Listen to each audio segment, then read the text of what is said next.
네, 이번 주 가장 화제가 됐던 뉴스 1위를 인물, 말, 장면으로 만나보는 시간이죠. 시사 랭킹쇼 금요 톱10.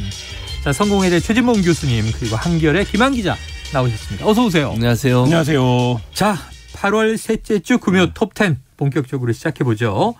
이번 주 인물 1위. 자, 최진봉 교수님이 꼽아주셨는데요. 예. 공교롭습니다. 이준석 전 대표를 꼽았는데 네. 이게 원래는 탄원서의 발언. 네, 맞아요. 그걸로 뽑았죠. 원래 처음에 뽑을 때는. 해석하시려고 했는데 네. 자필 탄원서를 포함해서 네. 오늘 결정이 툭 나와버렸어요. 그래서 내용이 뉴스가 확 바뀌었습니다. 네, 너무 김한 힘듭니다. 기자님. 네. 법원 판단 한번 정리해 주세요. 네, 법원이 이준석 전 대표가 국민의힘 비상대책에 전환 효력을 정지해달라 네. 이렇게 됐던 가처분 신청을 일부 받아들였습니다. 네네. 내용은 그 주호영 국민의힘 비상대책위원장의 직무집행을 본안 판결이 확정될 때까지 정지하라 이렇게 정지한다. 명령을 했어요. 네. 두 가지 얘기가 주목할 만한데요. 첫 번째는 이준석 대표가 그동안 계속 이 비대위가 만들어진 절차적 과정에 문제가 있다고 네네네. 주장을 했어요. 뭐 ARS로 중앙위를 열고 이런 네네네네. 부분들이 절차적 하자다 이렇게 주장을 했는데 법원은 여기서 한 발 더 나갔습니다. 이 비대위가 만들어지는 비상 상황 자체가 없었다라는 취지로 비상 상황이 예, 아니다. 해석을 했어요. 뭐라고 얘기를 했냐면 당 기구에 기능 상실을 가져올 만한 외부적인 상황이 발생했다고 하기보다는 일부 최고위원들이 당대표 및 최고위원회 등 국민의힘 지도체제의 전환을 위해 비상 상황을 만들었다고 보는 것이 타당하다. 이건 이준석 전 대표 주장이랑 거의 같네요. 뭐 한 발 더 나가서 그래서 법원이 어떤 표현을 썼냐면 실체적 하자가 있었다라는 표현을 썼어요. 그러니까 이준석 대표가 주장했던 건 절차적 하자였는데 네네네. 절차가 아니라 이 비대위는 실체적인 하자가 있다. 네. 법원이 이렇게 판단을 했고요. 두 번째는 이 부분이 앞으로 국민의힘 내에서 굉장히 치열한 이슈가 될 것 같은데 뭐냐면 전당대회를 사실상 하지 말라고 아이고. 요구를 했습니다. 왜 그러냐면 이 전당대회를 할 경우에는 너무 회복할 수 없는 피해가 발생한다. 이준석 전 대표에게. 이준석 전 대표에게 뭐 이 부분에 대한 이제 판단을 하면서 주호영 비상대책위원장의 직무를 정지시켰기 때문에 이게 굉장히 많은 네. 약간 이렇게 공백들이 있습니다. 지금 법원 그러니까요. 판단에도. 그러니까 굉장히 큰 논란이 앞으로도 후폭풍이 자, 예상됩니다. 일부 인용됐습니다. 네. 그런데 그다음에 각하라고 그래서 이게 어떻게 된 거야? 그랬더니 각하는 채무자가 판단하는 거죠. 국민의당이 아니라 주호영 비대위원장이다. 이런 내용이고 그럼 지금 이게 이준석 전 대표가 요청한 것보다 한 발 더 나가서 깜짝 놀란 게 사법부가 정당 내부의 비상 상황에 대한 당내 규정을 무력화한 거잖아요. 그렇죠. 비상 아니다. 그럼 이거 이준석 전 대표가 완승이에요? 그렇죠. 이준석 전 대표가 완성한 거죠. 오. 본인의 주장이 다 받아들여진 거잖아요. 네. 이준석 전 대표가 계속 얘기했던 게 뭡니까? 비상 상황 아니다 지금. 네. 그러니까 전 대표란 말도 이제 하면 안 될 것 같아요. 네. 왜냐하면 복귀할 수 있잖아요. 네네. 왜냐하면 재판부가 판결을 내린 것은 이준석 전 대표가 당 대표로 다시 복귀할 수 있는 그것을 막는 것 자체가 이건 이익을 침해하는 거라고 얘기를 했어요. 네. 그래서 전당대회를 하지 말라는 거거든요. 네. 그러면 결국 이준석 전 대표가 아니라 이준석 대표로 계속 얘기할 수밖에 없는 상황이 네. 돼버린 거죠 지금. 그러니까 지금 상황에서는 전자가 또 떨어지네요. 떨어지죠 결국은. 아이고. 왜냐하면 지금은 전 대표가 아니에요. 이제 그냥 직무 정지된 대표. 대표 이렇게 얘기할 수밖에 네. 없는 상황이 됐고 이러면 이제 전당대회를 못 열어요. 네. 전당대회 열지 말라잖아요 지금 법원이. 그럼 국민의힘은 엄청난 혼란에 빠지는 거죠. 지금까지 했던 모든 일들이 결국 법원에서 판결 내려준 거는 네. 이준석 전 대표, 그러니까 이준석 대표를 쫓아내기 위한 그런 수단으로 활용됐다. 라는 배경을 깔고 있다. 그렇게 주장을 하는 거잖아요. 그러니까 이준석 대표의 완승이라고 볼 수밖에 없어요. 아니 그런데 제가 궁금한 건 이거예요. 지금 국회의원 다수가 또 율사 네. 법조인 출신이기도 하고 지금 보세요. 주호영 이 비대위원장 지금 또 전 비대위원장이 돼야 되나요? 지금 판사 출신이시고 네. 권성동 원내대표 지금 검사 출신이고 네. 이준석 전 대표는 비법조인이잖아요. 가처분 낼 때 물론 이제 법률적 이 조력을 받았겠습니다만 법원이 이렇게까지 대부분의 법조인이 이건 각하 가능성이 뭐 90% 이상이에요 그랬는데 정당 내부의 업무에 훅 개입한 거잖아요. 왜 그랬다고 보십니까? 그러니까 저는 이게 물론 이제 모든 판사가 그렇다고 보진 않지만 이 재판부가 이 판사님이 특별히 그런 일이 여러 번 있었어요. 판사 성향이다. 성향이 일정 부분 작용했다. 일정 물론 뭐 부분 작용했다? 성향이라고 하니까 네. 제가 이렇게 얘기해보면 판결 자체가 법적으로 아무런 그게 없다 이렇게 네네네네. 들리면 안 돼요. 그거 들리면 안 되고 예. 그 판사들도 나름대로 성향이 좀 있잖아요. 예를 들면 법리적 판단은 정확하게 하셨겠지만 그렇죠. 그러니까 예를 들면 정치적 부분이라 하더라도 사업적 잣대를 가지고 될 수 있다라고 보는 분도 있을 수 있고 또 한편에서는 이건 정치적 영역이니까 사법부가 가능하면 개입하지 않는 게 좋다고 생각하는 분도 있을 수 있는 거잖아요. 네네. 그건 이제 판사의 재량의 범위라고 저는 보는데 그 부분으로 봤다면 그래서 초창기에 이 재판부에 대해서 그런 좀 그 분석들이 있었어요. 여러 차례 했습니다. 네. 그래서 일부 이제 법조인들이 생각하기에 예전에 강용석 변호사 관련해서 판결 내린 부분도 김준일 그렇고. 대표는 정치 사안에 대해서 인용 잘해 주시는 판사예요. 이렇게 얘기를 했다니까요. 그래서 이분이 이제 그런 부분에 있어서는 정치적 사안이라도 할지라도 법적으로 문제가 있는 것에 적극적으로 개입하겠다는 그런 성향을 보이는 재판부로 보여져서 아마 더 적극적으로 아마 판결을 한 것 같아요. 그런 측면도 있었겠고 적극적인 거죠. 판사의 이제 어떤 스타일. 네. 김한 기자님 생각이요. 이게 이제 어쨌든 민사 재판이었기 때문에 신청자의 이익을 중심으로 보는 게 법정신에 맞거든요. 근데 이제 판결문에도 보면 전당 비대위가 설립되는 과정이 결국엔 전당대회를 하려는 것으로 보는 이제 논리적인 맥락으로 이해했고 그 부분에서 만약에 전당대회가 된다면 이걸 신청한 이준석 대표의 이익이 너무 침해된다. 이 부분을 주요한 논리로 삼고 있거든요.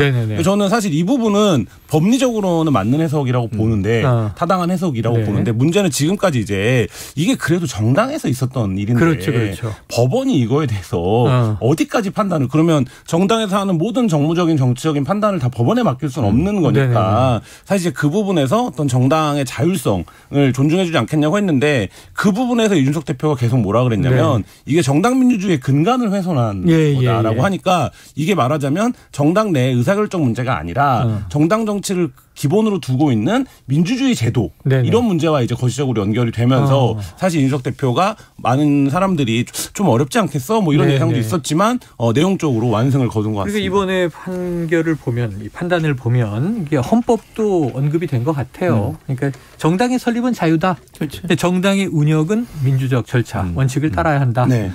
자, 그런 내용도 이제 언급이 된 것 같고요. 자, 결국 이제 이준석 전 대표가 이게 효과를 발생했는데 참 궁금한 게 애초에 이랬어요. 저는 가처분이니까 며칠이면 나오려니 했는데 지난주에 했고 심리를 이번 주에는 안 나온다. 차주초. 근데 이번 주 초에 안 나왔잖아요. 이번 주도 어렵다. 다음 주 이후. 그래서 이게 추석 전에 나오려나? 지금 이런 생각을 하고 있었는데 타이밍이 오늘 조간뉴스 다 보셨죠? 연찬회예요. 어제 분위기가 얼마나 훈훈했는데 오늘 오전에 또 여기에 대해서 딱 이제 어떤 결정 이제 성명도 나오고 근데 연찬회 마무리되자마자 법원 결정이 딱 나온 거. 이거 의도가 있습니까? 뭐 법원이 의도를 갖고 했다고는 개인적으로 저는 생각하지는 않아요. 그러니까 법원이 뭐 그 타이밍 그럼 법원이 정치적이라는 얘기인데 그렇게 보지는 않고요. 공교롭게 이제 타이밍이 맞았다고 보여지고 아마 법원 입장에서는 이 결과를 받아보고 나니까 이제 제가 느끼는 건 이런 거예요. 결과 이게 시간이 길어지니까 사람들이 또 일부에서는 이거 분명히 이제 기각이 되거나 각하가 될 거다 이렇게 예상하는 경우가 많았었잖아요. 근데 도리어 논란이 되는 요소가 많기 때문에 그걸 탄탄하게 준비하려고 시간이 걸렸겠다는 생각도 들어요. 예를 들면 양쪽 다 이제 공격을 할 거 아니에요. 만약에 재판부 이런 결정이 나오면 국민의힘 쪽에서는 약간 불만 섞인 비평과 판단이 나올 가능성이 있거든요. 왜 잘못 이건 좀 뭐 정치적 사안에서 왜 이렇게 판단하냐 이런 얘기가 나올 수 있기 때문에 그런 부분들을 체계적으로 그러니까 논리적으로 잘 대응하기 위해서 꼼꼼하게 여러 가지 사례들을 본 게 아닌가. 그리고 이제 그래야 본인이 이렇게 방어할 수 있는 어떤 그런 논리가 있지 않겠어요? 그러다 보니까 시간이 좀 걸린 것 같고 그게 이제 공교롭게 끝난 게 이번이고 또 가처분이 갖고 있는 특성 중에 하나가 가능한 한 빨리 하는 게 필요하잖아요. 왜냐하면 이익이 침해당하는 걸 막으려고 가처분 신청을 하는 거니까. 그래서 가능한 한 빨리 하는데 논리적으로 여러 가지 이제 논리적 방안들을 만들다 보니까 시간이 좀 길어진 것 같고 그게 공교롭게 오늘로 결정된 게 아닌가 이런 생각이 듭니다. 9일 걸렸는데 오늘입니다. 그러니까요. 그러면 다음 주에 나온다고 한 얘기는 페인트 모션이잖아요. 국민의힘은 상당히 불만일 것이다 이런 생각이 듭니다. 보통 그 재판부를 비판하는 기자들이 쓰는 용어 중에 재판부는 밀어서 조진다는 말이 그러니까 이제 판결을 계속 미루면 그거에 대한 어떤 해석이 발생하고 그게 이제 특정 인에게 그러니까 말하자면 계속적인 압박이 되는. 근데 이번에도 약간 그런 과정이 아니냐라고 봤었는데 이 결정 자체는 예상과 이제 다르게 나왔습니다. 말과 글을 다루는 기자님인데 조진다가 뭐야? 조진다는 것도 표준 아닌가요? 밀어서 괴롭힌다. 이런 정도 해주세요. 괴롭게 만든다. 제가 약간 부끄러워서 정정하겠습니다. 자, 어쨌거나 문제는 뭐냐면 국민의힘이 이제 대혼란에 빠졌어요. 대혼란에 빠질 수밖에 없잖아요. 안심하고 있다가 또 타이밍도 그렇고. 그럼 이제 궁금한 게 최 교수님. 현재 비대위 체제에서 비대위원장의 이 업무 집행이 정지된 거예요. 네, 그렇죠. 그 앞으로 당장 이 시간부터 어떻게 당이 돌아갑니까? 그러니까 지금 상황에서 보면 법률적으로 그런 판단을 받았고 비대위원장이 직무가 정지되면 비대위원장이 지면 비대위원들의 업무도 정지되는 걸로 보는 게 타당하다고 그런 봐요. 상황이고 아까 뭐 아예 비상 상황이 아니다. 아니라고 얘기하면 비대위가 만들어질 이유가 없어지는 그렇죠? 거잖아요. 그럼 비대위를 만든 것 자체가 잘못된 게 돼버려요. 네. 그러면 옛날 그 전로 돌아갈 수밖에 없죠. 네. 그럼 지금 최고위원들이 다 사퇴를 했잖아요. 비대위를 만들려고 사퇴를 했는데 네. 그건 이제 법원은 그렇게 본 거죠. 일부러 비대위를 만들기 비상 상황을 만들기 위해서 차례차례 사퇴를 한 거다. 그게 꼼수다 이런 얘기 아닙니까? 네네네. 그럼 그 전 상태로 돌아가야 돼요. 최고위 상태로. 그러니까 이준석 대표는 대표의 직책을 계속 유지하고 네. 그 직무를 대행하고 있던 권성동 원내대표의 직무 대행이 다시 살아나는 다시 것이고 당대표 직무대행이 되고 최고위원들은 다 사퇴를 했으니까 새로 이제 선임을 해야죠. 네네. 뽑아야죠. 그런 과정으로 가지 않을까라는 예상이 됩니다. 그럼 지금 당대표 직무대행만 살아있고 예. 돌아가서 예. 최고위원회를 다시 구성해야 한다. 예, 그런 직무대행이. 예.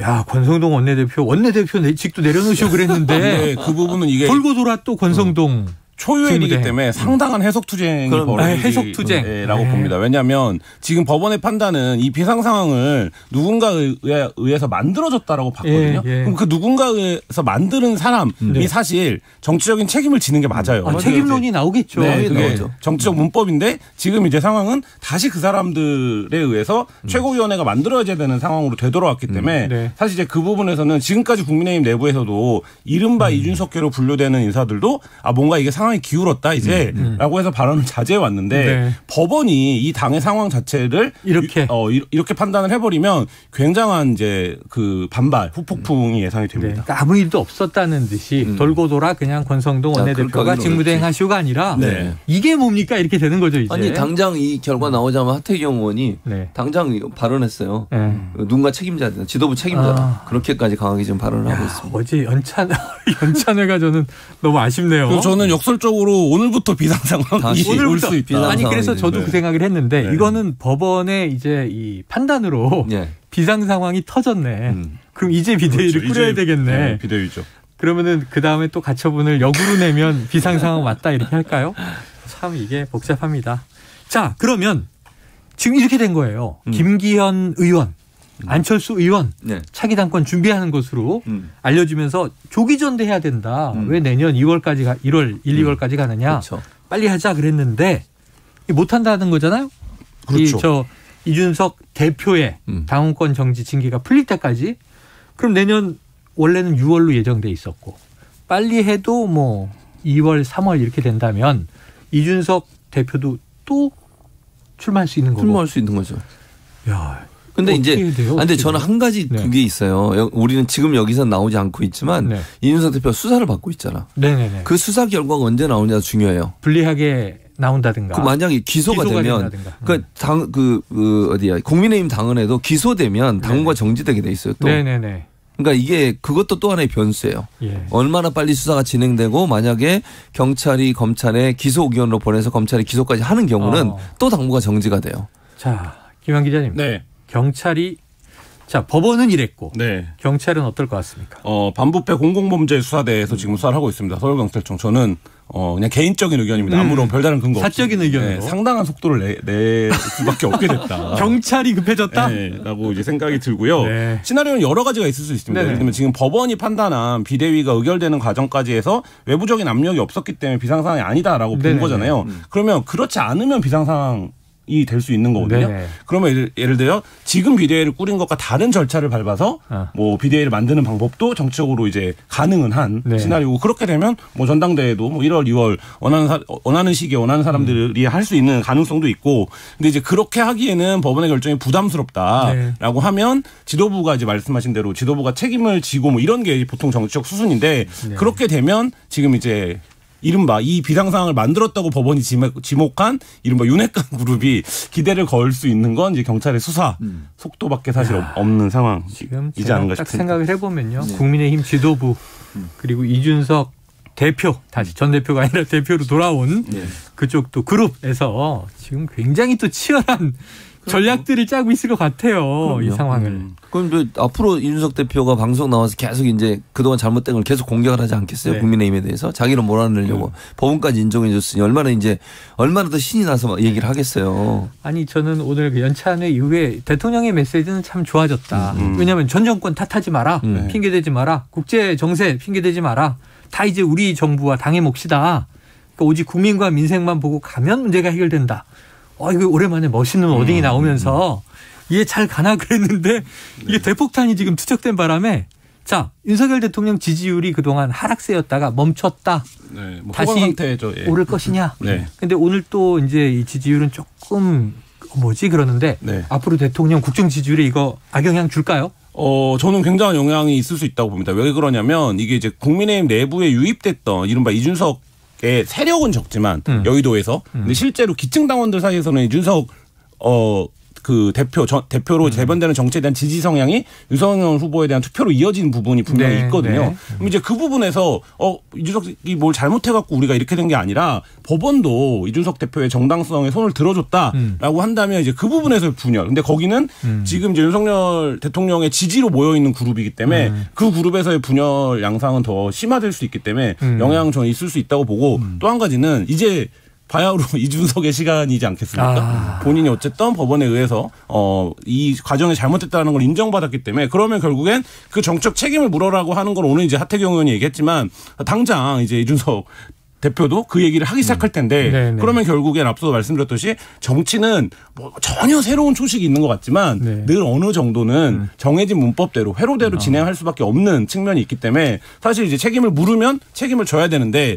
그 책임을 질 사람들은 책임을 질 생각이 아직 없을 테니 또 그 네. 부분도 상당히 부딪힐 거라고 봅니다. 자, 이 속보가 나오고 지금 뭐 한 2시간 채 안 됐습니다. 1시간 반여 되고 있는데 KBS 속보가 나왔습니다. 네. 국민의힘 가처분 결정 관련 내일 토요일이죠. 긴급의원총회 소집 반드시 전원 참석.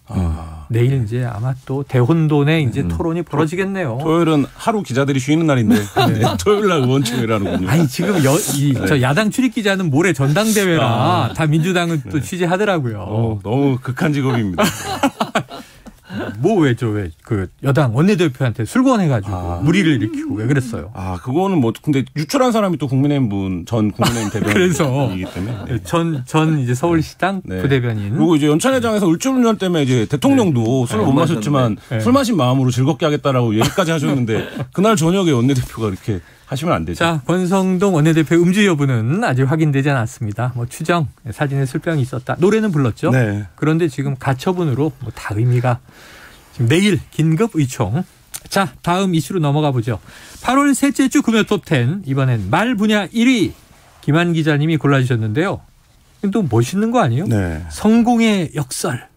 네. 오늘 이게 어떤 뉴스랑 이게 거예요? 이번 주말께 발간할 더불어민주당 새로고침위원회 보고서에 들어갈 내용입니다. 그래요? 보고서 제목이 미래비전 리포트 이기는 민주당은 가능한가인데 네네. 여기에 이제 이 보고서에 핵심적인 한 문장을 꼽자면 민주당이 성공의 역설에 빠졌다라는 겁니다. 이게 뭐냐면 민주당이 40%의 핵심 지지층, 그러니까 예를 들면 어떤 일을 하더라도 민주당을 지지하는 성향이 이렇게 그룹별로 나눠서 이렇게 정렬을 시켜보니 한 40% 정도는 된다.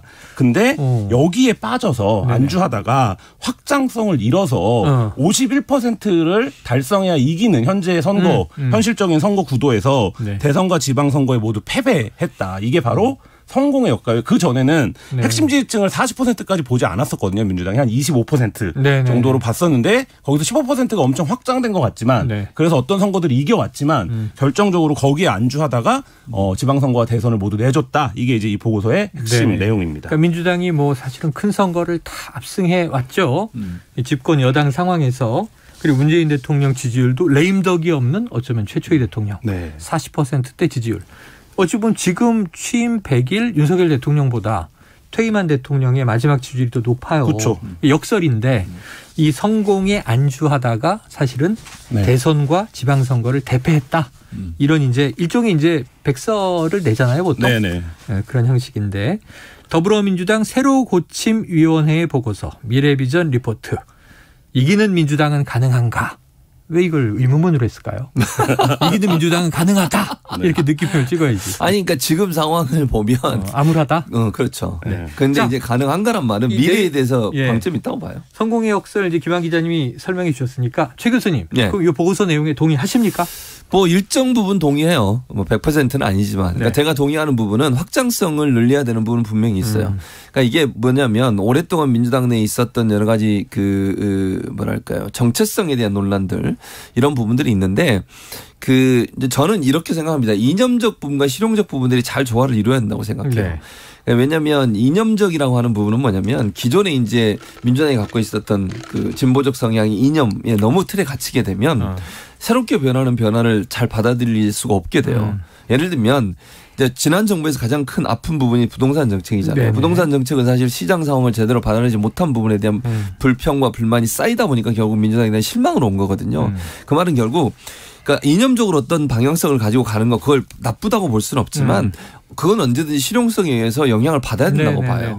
그래야 대중정당이 되는 거예요. 대중정당이 아니고 소수의 어떤 지지층만 가지고 가는 정당으로 한다면 그렇게 할 필요는 없겠죠. 그런데 이건 아니잖아요. 지금 그렇죠. 민주당은 대중정당화 돼야 되기 때문에 이념적 지향성의 어떤 방향성은 같아야 되지만 시대가 바뀌면서 영향은 받아야 된다고 봐요. 그 부분에 조금 경직돼 있지 않았나 이런 생각이 듭니다. 자, 그런데 지금 이해가 됐습니다. 네. 두 분 일정 부분 보고서에 공감한 내용도 있고 그런데 지금 내일 모레 전당대회 귀결은 확대명이잖아요. 네.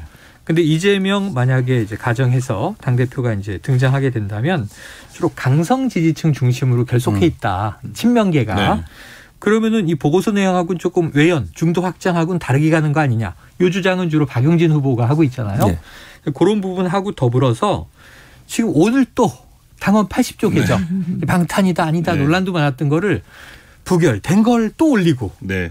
그 이 미래 비전하고 맞는 거예요? 그러니까 이제 그 부분이 지금 민주당이 지난 두 번의 선거에서 계속 패배하면서 이른바 팬덤 정치라고 얘기되는 부분의 고민이에요. 그러니까 무슨 얘기냐면 민주당 지지구 그룹을 나눴을 때 민주당의 현재 이제 지지그룹에서 강성 지지층, 그러니까 한 6그룹이라고 보면 이 그룹의 한 6% 정도 민주당의 전체 이 보고서는 이렇게 보고 있는데 이 이제 의견이 과잉 대변되는 거죠. 왜냐하면 나머지 이제 지지자들은 고정적 지지층이기 때문에 이게 이재명이든 아니면 다른 누구든 민주당의 비전과 가치를 실현할 수 있는 사람이 대표가 됐으면 좋겠다라고 하니까 사실 별로 변별력이 없는 지지층인데 이 6%는 굉장히 자기 목소리가 강하고 그러니까 결국에는 당의 이제 모든 뭐 이렇게 그 의사결정이나 발언이 이 지지층에게 포커스가 맞춰지게 되는 뭐 이런 과정이고 지금 그게 이번 경선에서도 뭐 확대명이냐 이거를 떠나서 그거를 제어해야 된다 우리가라고 했는데도 결국 이제 그 방향을 제어를 못하는 형태로 그 전당대회에 가고 있는데 사실 이제 최고위원 그룹까지 그렇게 된 이후에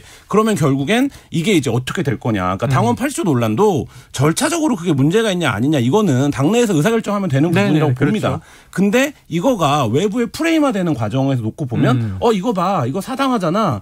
이거는 방탄하려고 하는 거 아니야. 근데 또 한쪽에서는 이거를 못하게 하면 이재명에 대한 어떤 적대 공격으로 받아들이는 태도로 지금 붙고 있거든요. 그러니까 사실 이 모습 자체가 민주당을 지지하고 있는 그룹이 어떤 여러 가지 이제 이념적 성향이나 이런 것들이 조합되는 지지층인데 특정 지지층의 목소리가 좀 과잉 대변되고 있는 건 이번 전당대회에서도 그대로 드러나고 그래서 있다. 이렇게 과정을 한참 보니까 이게 길게 가서 전당대회 한참 보니까 당연히 상대당이나 적대적인 세력들의 프레임이 들어오죠. 그 프레임이 들어오는 건 맞는데 내부에서 빌미를 자꾸 제공해. 전준희가 이렇게 합시다. 비대위가 뒤집어. 당무위는 가야 돼. 그리고 주강이가 뒤집어. 그 부결됐는데 또 올려. 그러니까 이게 전당대회의 미래 비전이 좀 사라지고 이것만 당원 80조만 이슈가 돼버렸어요. 최 교수님, 당원 80조 논란 어떻게 보십니까? 그러니까 일단 당원 80조 논란은 저는 거기 그 당원 80조 없애야 한다고 생각해요 개인적으로. 아예 없애야 된다. 저는 그 기자 왜냐하면 이건 그냥 다 떠나서 이런 프레임 다 걷어내고 생각해 보면 검찰이 기소하면 그걸로 당무가 정지된다. 그건 상당히 위험한 거예요. 특히 지금처럼 윤석열 대통령이 검찰 출신이시고 한동훈 법무장이 검찰 출신이잖아요. 이런 상황에서 검찰이 정치적 목적을 가지고 어떤 정당에 대해서 누군가를 타겟으로 해서 수사를 한다고 가정을 해보면 그럼 그럼 지금 법원하고 똑같은 거예요. 이번에 이준석 대표도 법원에 의해서 국민의힘이 완전 혼란에 빠지잖아요. 그렇죠, 지금. 그렇죠. 그럼 검찰에 의해서 민주당 언제든지 혼란에 빠질 수 있어요. 그렇죠. 대표를 기소하고 예를 들면 기소는 그 검찰이 마음대로 할 수 있는 거잖아요. 물론 뭐 수사에서 하지만 수사의 내용이라는 것도 재판의 판단을 받아보기 전에 결정이잖아요. 네. 그걸 가지고서 결정을 한다. 이건 저는 아니라고 봐요. 아니다. 개인적으로. 근데 어쨌든 그러나 그 과정에서 프레임에 걸려든 건 분명해요. 그건 잘못됐죠. 네. 그리고 이제 저는 지금 뭐 그 당무에서 하는 걸로 지금 바꾸려고 하는 거잖아요. 네, 그렇죠. 그게 크게 문제라고 보지 않아요. 윤리심판원을. 윤리심판 그러면 이런 논리잖아. 윤리심판원은 제대로 판단하는데 당무인은 제대로 판단 안 하고 대표에서 영향을 받을 거라는 네. 논리잖아요. 그 논리에 저는 동의할 수 없어요. 기본적으로. 그냥 기계적이죠. 그러니까요. 윤리심판원은 윤리만 볼 거야. 네. 당무인은 정무적으로 그건 할 거야. 아니라는 거죠. 지금 그게 다 이제 섞여 있죠. 외부에서 바라보는 거의 문제는 저도 내용적으로는 뭐 최 교수님 말에 동의하는데 이게 왜 전당대회 기간에 이거를 해야 되느냐. 예를 들면 지금 이게 한 명을 위한 게 아니고 방탄이 아니라고 하면 사실 전당대회 끝나고 해도 되거든요. 근데 이걸 전당대회 기간 중에 이 문제를 하면서 말씀하신 대로 프레임에 걸려들 수밖에 없는 빌미를 제공하고 이게 프레임이다 이렇게 주장을 하니까 좀 공감을 못 얻는 측면이 있는 것 같습니다. 한 가지만 더 제가 말씀을 시간이 없지만 짧게 말씀해 주세요. 한 가지가 뭐냐면 이재명 의원이 대표가 됐을 경우에 강성으로 갈 거다. 네. 전 절대 동의할 수 없어요. 동의하지 거기에. 않는다. 그러니까 지지층은 그래. 지지층은 일정 그런 부분이 있어요. 근데 이재명 의원을 한 번이라도 만나보고 얘기해 본 사람이라면 그분이 얼마나 실용적인지를 알 거예요. 네. 절대로 그렇게 가지 않아요. 자, 내일 모레 이후에 한번 월요일부터의 새로운 민주당을 또 지켜보도록 하죠. 자, 오늘 저희 제작진 이주영 PD의 심심한 사과의 말씀을 전해드립니다. 오늘은 진짜 최진봉의 원포인트 저널리즘 특강을 하려고 했는데 너무 하시네 진짜. 이준석 대표 가처분 속보 때문에 다루지 못한 준비를 하라고 말씀 마세요. 왜 준비를 하라고 심심한 하시는 유감의 말씀드립니다. 그 청취자들은 계속 기다리고 있어요. 이 유니콘 강의, 전설의 강의는 언제 들을 수 있는 것인가. 그 원고를 모아서 책으로 낸다는 말도 있습니다. 지금. 간단해요. 속보가 없을 때. 속보가 없을 때. 계획대로 시간이 진행되는 날 할 수 있습니다. 한국 사회에 속보가 없는 날이 올까요? 없습니다. 시사 랭킹쇼 금요 톱10 지금까지 성공회대 최진봉 교수, 한겨레 김한 기자와 함께했습니다. 고맙습니다. 네, 감사합니다.